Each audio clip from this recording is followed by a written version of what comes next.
उडणाऱ्या चहाच्या बॅगेचा हा एक विलक्षण प्रयोग आहे, पण हा प्रयोग करण्यासाठी मोठ्यांची मदत अवश्य घ्या. या प्रयोगासाठी आपल्याला लागणार आहे फक्त एक चहाची बॅग आणि काडेपेटी.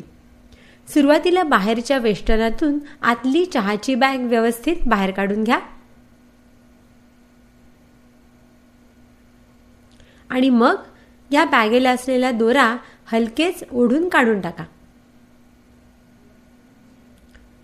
मग स्टेपलरची पिन काढून हळूच बॅग उघडून घ्या आणि आतली जी चहाची पूड आहे तीही बाहेर काढून टाका.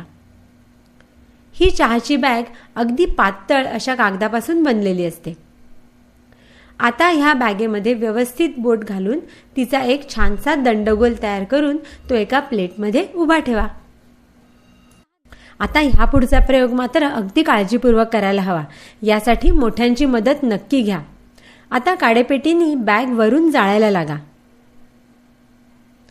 कागद भराभर जळत जाईल आणि जेव्हा जळताना बॅगेचा थोडासा भाग शिल्लक राहील तेव्हा बॅग एकदम वर उडायला लागेल.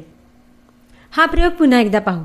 काय होतंय की बॅग हलकी तर असतेच, शिवाय जळताना बॅगेच्या वरची हवा गरम होऊन तिचा दाब कमी होतो आणि त्यामुळे बॅग वर उचलली जाते. बघा, ह्या प्रयोगात तर बॅग अगदी सिलिंगपर्यंत वर गेली आहे. जळून शिल्लक राहिलेला भाग मात्र हळूहळू खाली येऊन टेबलावर पडतो. पुन्हा एकदा सांगायची गोष्ट म्हणजे की हा प्रयोग अत्यंत काळजीपूर्वक करा.